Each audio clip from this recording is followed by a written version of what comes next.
वो मेरी दादी माँ है। आज खुशी के मारे मोहन के पैर जमीन पर नहीं टिक रहे थे। आखिर पूरे 6 साल के बाद वो अपने देश आ रहा था, इंडिया में। करीब 1 साल पहले ही उसके दादाजी के हार्ट अटैक से मृत्यु हो गई थी, और मृत्यु से 2 दिन पहले ही उसने अपना दादाजी से बात की थी वीडियो कॉल पर। और दादाजी के उसको आखिरी शब्द अभी तक उसके कान में गूंज रहे थे, बेटा तुम्हें डॉक्टर बनना है, तुम्हारे माँ बाप का सपना था, उनके सपने को जरूर पूरा करना और अपने माँ बाप का नाम रोशन करना। और हाँ, मेरे जाने के बाद अपनी दादी का बहुत ख्याल रखना। 2 दिन के बाद उसे पता चला उसके दादाजी नहीं रहे, तो वह अपने देश में नहीं आ सकता, क्योंकि उसके एग्ज़ाम चल रहे थे। ये खबर सुन के मोहन बुरी तरह टूट चुका था। उसका मन पढ़ाई में नहीं लगता था, मगर अपने दादू की आखिरी बातें याद करके वो परेशान रहता था कि उसे अपने माँ बाप के सपने पूरे करने हैं।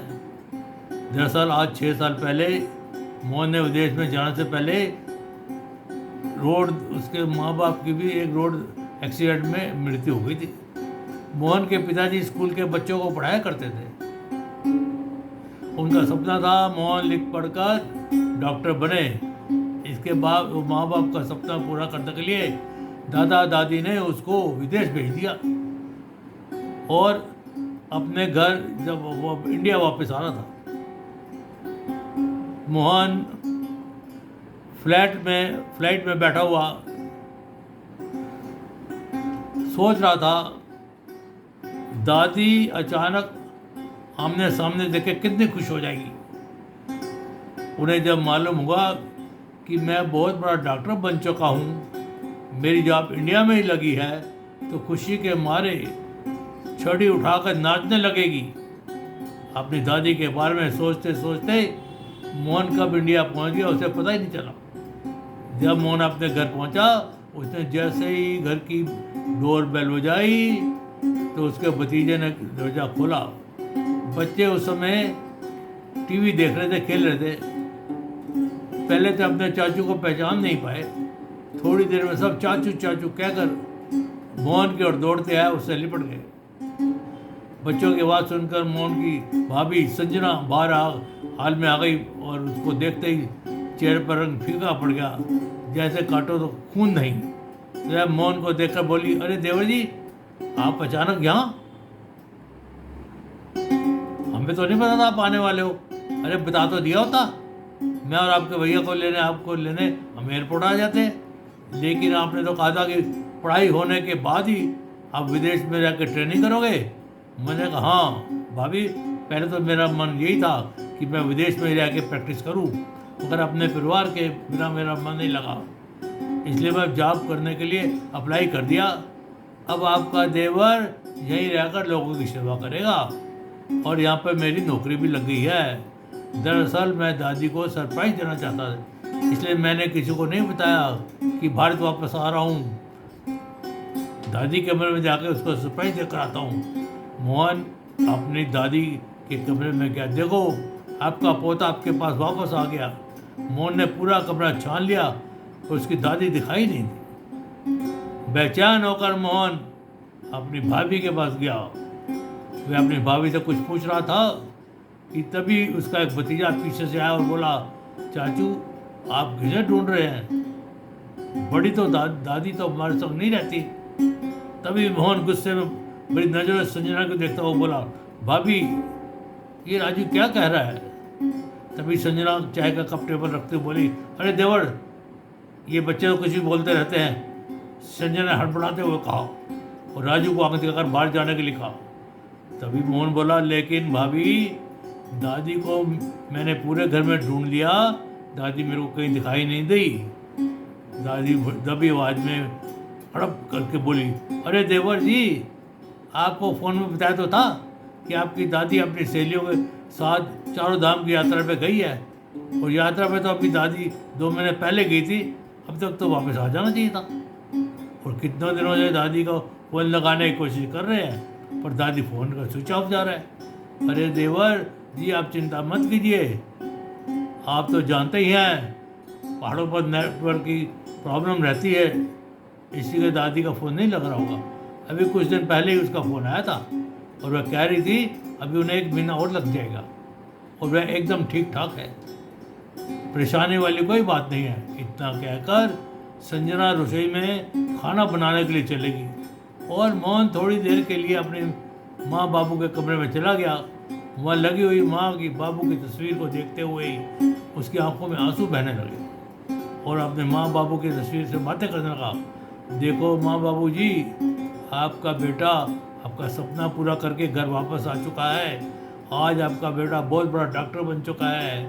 रोते रोते मोहन को वो दिन याद आने लगे जब परिवार से खबर आएगी वो आगे की पढ़ाई करने के लिए एडमिशन विदेश के एक बड़े कॉलेज में हो चुका है। ये सुनते ही उसके पिताजी ने पूरे स्कूल में मिठाइयाँ बांटी थी। वहीं दूसरी ओर उसके मन में अपने बेटे से दूर रहने की पीड़ा भी थी, उनके चेहरे पे साफ झलकती थी। और दादी माँ तो उसके विदेश जाने की बात सुनकर बहुत ज़्यादा उदास हो गई थी और रो रो कर उन्होंने अपना बुरा हाल कर लिया था, क्योंकि बचपन से ही मोहन का अपनी दादी से बहुत ज़्यादा कोई लगाव था। मोहन बचपन से अपनी दादी का लाडला था। दादी के हाथों से खाना, दादी के हाथों से उसके साथ घूमने जाना, दादी से रात को सोते कहानियाँ सुननी, दादी के हाथ के बादाम का हलवा तो उसे बहुत ही पसंद था। मोहन का एक बड़ा भाई दीपक, जिसकी एक कपड़े की बहुत बड़ी दुकान है थी, और संजना और भाई दीपक की पत्नी है। मोहन की माँ शकुंतला जी थोड़ी बीमार भी रहती थी, इसलिए उसके घर के काम ज़्यादा नहीं हो पाए थे और दादी बिना छड़ी के सहारे के तो चल ही नहीं पाती थी। लेकिन जॉइंट फैमिली, संयुक्त परिवार था और तभी एक दूसरे का ध्यान रखते थे। मोहन के माता पिताजी उसकी बहुत सेवा करते, लेकिन एक्सीडेंट हो जाने के बाद सारी जिम्मेदारी मोहन की दादी और दादू के कंधे पे आ गई। जिस दिन मोहन विदेश जाने के लिए घर से निकल रहा था तो उसकी दादी ने आशीर्वाद के तौर पर भगवान श्री कृष्ण का लॉकेट उसके गले में पहना दिया और आंसू से भरी आंखें लेकर वह प्यार की दृष्टि से देखने लगी। तभी उसके दादाजी ने कहा, बेटा तुम बेफिक्र होकर जाओ, अपने माँ बाप का सपना पूरा करो, तुम्हारी दादी का ख्याल हम सब लोग मिलकर यहाँ रखेंगे। और उसका सबका आशीर्वाद लेकर मोहन विदेश में चला गया। मगर जब वो अब आया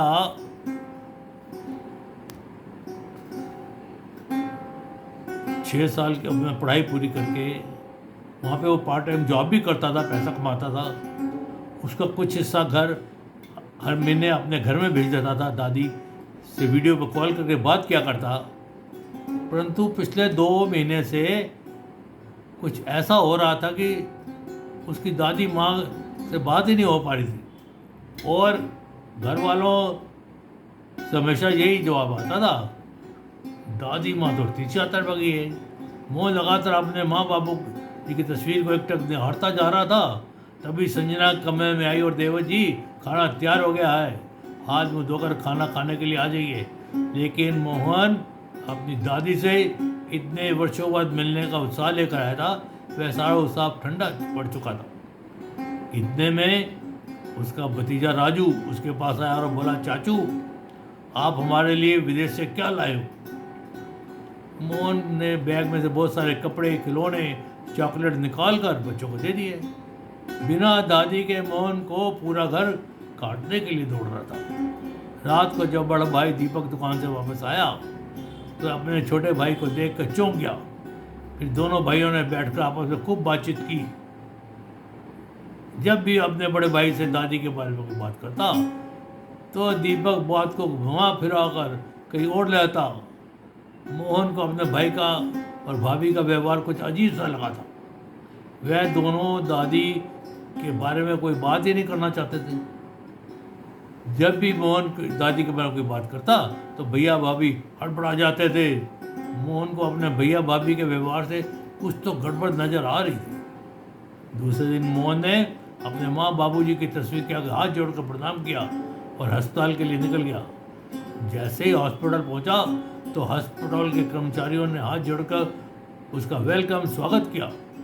मोहन जैसे ही अपने केबिन में पहुंचा तो सबसे पहले उसने अपनी दीवार पर अपने माँ और बाबूजी की तस्वीर लगाई, ताकि माता पिता का आशीर्वाद उसके साथ हमेशा बना रहे। तभी मोहन अपने पिताजी की तस्वीर के सामने खड़ा होकर कहने लगा, देखिए पिताजी, मैं आपके सपने को पूरा कर दिखाया। आज आपका बेटा बहुत बड़ा डॉक्टर बन चुका है और यहाँ पर सभी लोग मेरी कितनी इज्जत करते हैं। मोहन को भी मरीज का दुख दूर करने में बहुत अच्छा महसूस हो रहा था। शाम के समय जब योगेश मरीज को देखने के लिए राउंड पर गया तो अस्पताल के बेड पर लेटी एक बूढ़ी महिला को देखकर उसका दिल करना से भर गया। उसे बूढ़ी औरत को देखकर उसे ऐसा लगा जैसे वो कोई जानी पहचानी लग रही है। जगह जगह से उसकी साड़ी फटी हुई थी। उसने अपने सर को साड़ू के पल्ले से ढका हुआ था। साड़ी के फटे हुए पल्लों से तारी चमचमा रही थी। बूढ़ी औरत को देखकर मोहन दूर खड़ा बस निहारता जा रहा था। उसे बूढ़ी औरत को देखकर मोहन को कुछ अट्रैक्शन सा महसूस हो रहा था। वह जैसे ही उसके पास जाने लगा वैसे ही मोहन की घंटी बजी और वह बात करते करते अपने केबिन की ओर जाने लगा। तभी अचानक मोहन के कानों में एक अभद्र आवाज़ सुनाई दी। उसने देखा अस्पताल की एक नर्स और 1.5 उम्र की सफाई कर्मचारी पर जोर जोर से चिल्ला रही है। जब तक लोगों को उसे काम नहीं पता था तब तक नौकरी करने के यहाँ क्यों चले आते हो? घर क्यों नहीं बैठ जाता? ढंग से ना झाड़ू लग करती हो ना पोछा करती हो, बस मुफ्त की पगार लेने के लिए आ जाती हो। वह बेचारी महिला सफाई कर्मचारी सिर झुकाए चुपचाप उसकी बातें सुने जा रही। जैसे ही ने मोहन उसे नर्स को शांत करने के लिए आगे बढ़ा तो वहाँ खड़ी सफाई कर्मचारी को देखकर उसे अपनी दादी की छवि नजर आने लगी। फिर मन में सोचा, यहाँ मेरी दादी कैसे हो सकती है? ये सोचते सोचते वो कुछ परेशान सा हो गया और अपने केबिन में चला गया। फिर वो दोबारा बाहर आया जल्दी जल्दी और उसने जाकर नज़दीक से सफाई कर्मचारी को देखा तो उसके दिल की धड़कन और तेज हो गई। उसका शरीर पूरी तरह कांप रहा था। उसकी आंखों के आगे अंधेरा छाने लगा। उसे बूढ़ी औरत को देखकर मोहन के तो होश ही उड़ गए, क्योंकि वह सफाई कर्मचारी कोई और नहीं बल्कि मोहन की दादी थी। दादी माँ की आंखों में लगातार आंसू बह जा रहे थे। कब कपाते हुए हाथों से पूरे अस्पताल को झाड़ू लगा रही थी। तभी वह नर्स उस बूढ़ी औरत से बदतमीजी से बोल रही थी, आज ही मैं तुम्हें बड़े सर से कहकर नौकरी से निकलवा दूंगी। तभी मोहन के सब्र का बांध टूट गया। वह नर्स पर चिल्लाते बोला, नौकरी से तो मैं तुम्हें निकलवाऊंगा। तुम्हारी हिम्मत कैसी है मेरी माँ सम्मान इतनी बड़ी औरत से ऐसी बात करने की? तुम क्या अपने घर में अपने माँ और दादी से ऐसी तरह बात करती हो? देखो तो सही, इतनी उम्र में भी तुम्हें जो काम करना पड़ रहा है कितनी मजबूर रही होगी। इसके और ये कोई सफाई कर्मचारी नहीं है बल्कि ये मेरी दादी माँ है। ये सुनते ही नर्स के तो पसीने छक्के ही छूट गए और वहाँ मौजूद सभी लोग हैरानी से मोहन की ओर देखने लगे। तभी मोहन के मुंह से निकला, दादी माँ, आप यहाँ इस हालत में क्या कर रही है? आप तो चारों धाम की यात्रा पे गई हुई थी ना, फिर आप यहाँ कैसे? अपने पोते की आवाज़ सुनकर दादी झाड़ू को फेंका और जाकर अपने पोते से गले लगकर फूट फूट कर रोने लगी। अपने पोते को डॉक्टर बनाओ देखकर उसकी आंखों में आंसू रुक नहीं पा रहे थे। बड़े ही प्यार से बूढ़ी औरत ने अपने पोते के चेहरे को संभाल खूब प्यार किया और ढेरों सारे आशीर्वाद दिए। लेकिन मोहन के दिमाग में हजारों सवाल उमड़ रहे थे। वह बोला, दादी माँ, बिल्कुल अब चिंता मत कीजिए, आपका पोता वापस आ गया है, सब ठीक हो जाएगा। मोहन अपनी दादी माँ को लेकर अपने केबिन में चला गया। पहले उन्हें अच्छे से हाथ मुंह धुलाकर डिनर पानी पिलाया, खाना खिलाया। फिर अपनी दादी माँ से पूछा, दादी माँ, आप तो तीर्थ यात्रा पर गई थी, यहाँ कैसे आ गई? आज आप कुछ मत छिपाइएगा, मेरी सारी बातों का जवाब सच सच बताइए। आखिर आपकी कौन सी हालत कैसी हो गई? घर पर भैया भाभी तो बोल रहे थे कि आप अपने पड़ोसियों के संग तीर्थ यात्रा में गई हुई हैं।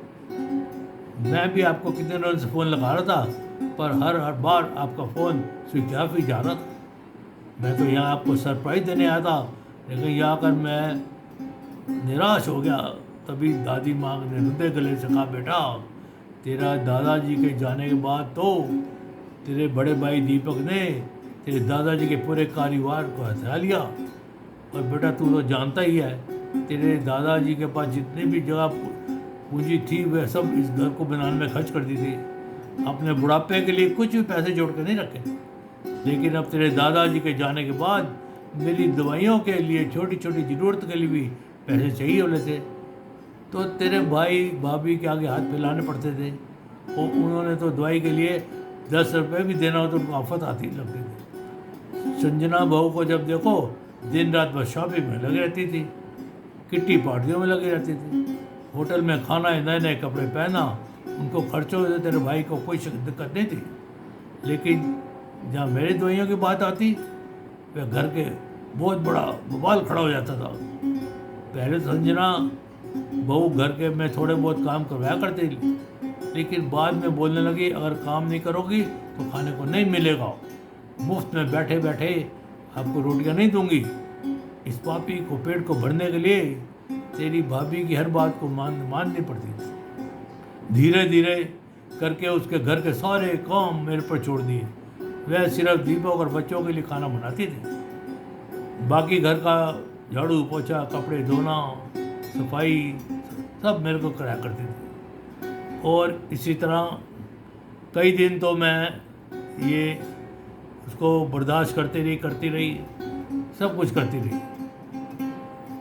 और बस वो मेरे को खाने के नाम पर रात का बासी जो कुछ बच जाता था वो दिया करती। वह भी 10 बार हाथ जोड़कर मांगने पर मिलता था। एक बार मेरे दांतों में बहुत तकलीफ हो रही थी और ठंडी बासी रोटी में दांतों से चबाई नहीं जा रही थी, तो मैंने अपने लिए जरा सी खिचड़ी बना ली। तो तेरी भाभी ने मुझे धक्का देकर कमरे में बंद कर दिया और कहा, यहाँ पर जब देखो तेरी जीभ चिटोरों की मांगती रहती है, अब देखती हूँ कहाँ से खाएगी खिचड़ी बनाकर। अरे पैसे क्या पेट पर आते हैं? अपने लिए खिचड़ी बना रही थी, ना जाने इतनी सी बात के लिए बहू ने मुझे इतना सुना दिया और कहने लगी, मर क्यों नहीं जाती, कब तक मेरी छाती में दाल मूंगती रहोगी?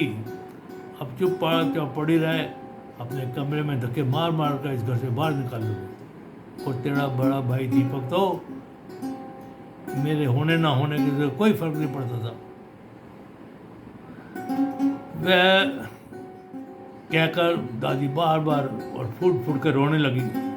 तभी मोहन दादी माँ की आंसुओं को पहुँचते हुए कहने लगा, दादी माँ और क्या क्या किया मेरे भैया भाभी ने, तुम्हारे साथ जरा खुल के बता दीजिए। ये सिर्फ मैं ही जानती हूँ जो मेरे ऊपर गुजरी है। 2 वक्त की रोटी बड़ी मुश्किल से मिलती थी, कभी कभी तो 1 गिलास पानी पीकर ही पूरा दिन निकालना पड़ता था। एक दिन मैंने बहू से कहा, बहू मेरी तबीयत आज को ठीक नहीं है, थोड़ी सी खिचड़ी बना दे। थोड़ी सी खिचड़ी मांगने पर ही बहू ने घर में हंगामा खड़ा कर दिया और कहने लगी, कोई काम धंधा तो करते नहीं, बस बैठे बैठे खाने के लिए चाहिए। जब देखो मेरी छाती में दीवार मांगती रहती है, आए दिन बीमार रहती है।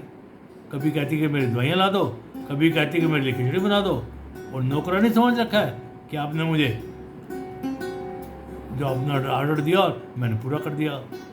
अरे मुझसे नहीं होगी आपकी सेवा, चली क्यों नहीं जाती यहाँ से, हमारे घर को छोड़कर खुद भी शांति से जियो, हमें भी जीने दो।